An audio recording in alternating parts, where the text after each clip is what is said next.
And so the celebration allows people to sort of come out from under a lot of the images, or even, some might say, some of the whiteouts that said that they weren't there, or just eliminated who they were, eliminated their stories. It gives them the opportunity to share their songs, their dances, their poetry, and everything with the world, our food, and to say, we are here.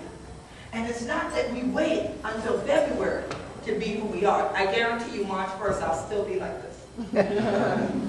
But that is the time that we realize that many others say, well, we're supposed to learn more about what the African people's experience has been, and also what things they've achieved. But many times, if you never stop and do like we're doing tonight, spend some time with a person and communicate, you can see them and don't see them, because you never get to know who they are. And so, again, that's why they thought they could take the drum.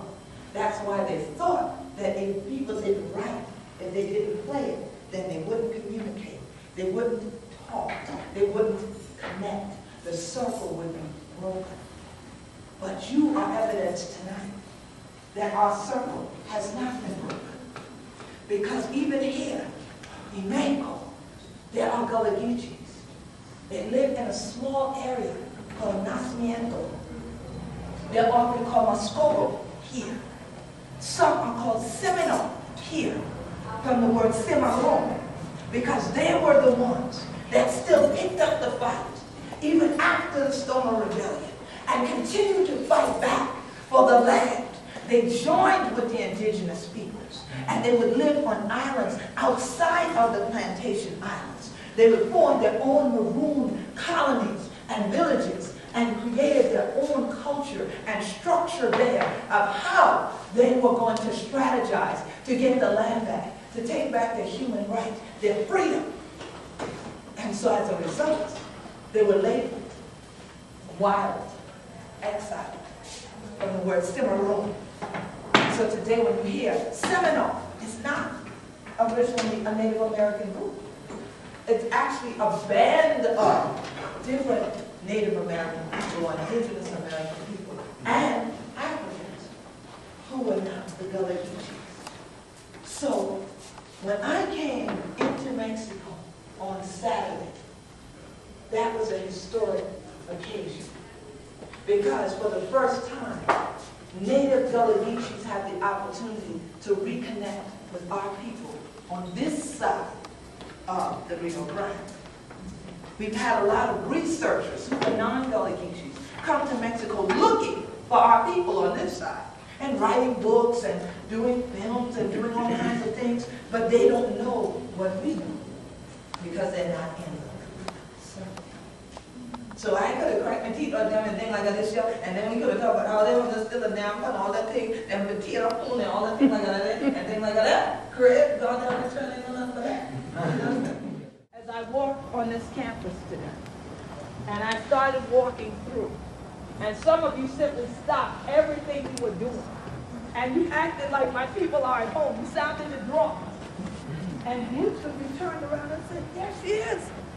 In one classroom, I just was being nosy, as we say, and I was looking to see what y'all were learning, and I didn't think anybody noticed me. And as I walked past, they broke out in applause and cheers. So I doubled back to say thank you, because it was from my heart to know that people who I had never seen would see me and celebrate me coming in. It feels like the spirit of Cato is right here in this room, and he's beating the drum.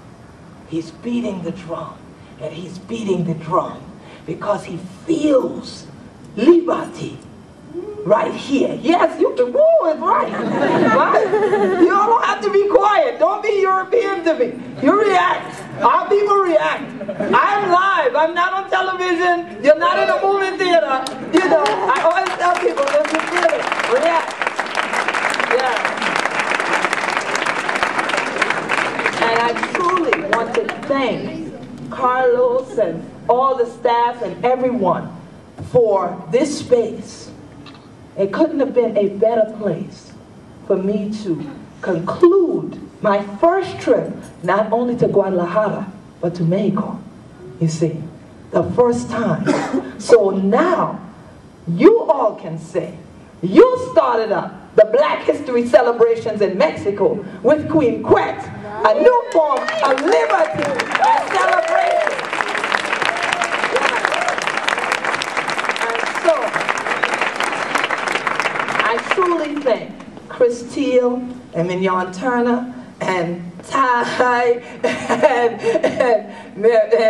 I want to keep calling Elena right from earlier, Mary Elena, and everyone at the consular section, because they took me through the whole building. They took me like this, though, like how y'all were clapping.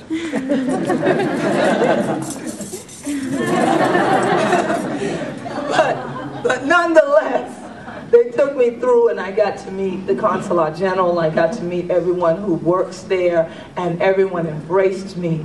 But even more than that, on Sunday, when I walked around town, downtown, in El Centro, people walked up to me and hugged me. People walked up to me, little children came over, said, "¿Cómo estás? Hola."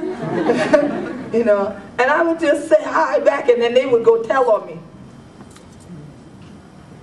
Estás, la reina, Quet, de Nayshun, de Gullah Geechee. And they go, oh.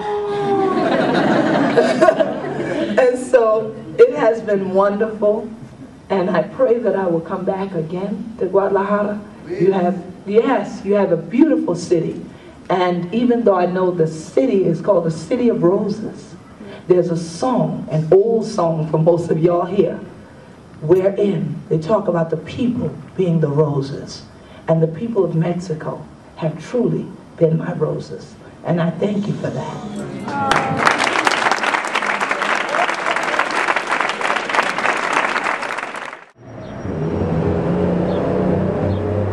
So I was like, that's it. That's what I've been looking for in Mexico. And now, my sisters had to come here and stand on this ground to understand why I was so determined that I had to come and stand here.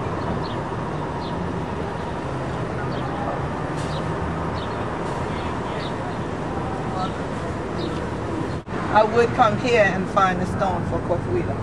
That's where Nacimiento is located. So this is my next journey, is to this place here in Mexico to reconnect with our people. So I know God had it, that she had to direct me here.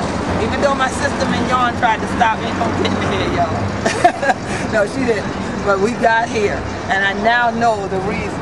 I never expected to see Coahuila's name here. Outstanding.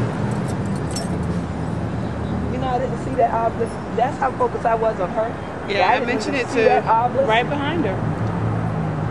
Signs and symbols for the conscious mind. Okay. You know it. Mother Africa. Interestingly enough, Jalisco, where I am now, is right across, diagonally across from Coahuila. So I'm sure that the connection is there. There are all things in divine order. All things definitely in divine order. So there has to be a reason that God brought me to this spot at this time, and all I have to do is go from here to there. So of course, you all will reconnect with me on the next leg of this journey, because y'all know how my life is, and she ain't over. So Hannah Chilla, just look out for we the Queen of Gwine next. Thank you for being with me, y'all, because this shorter what a Gwine on.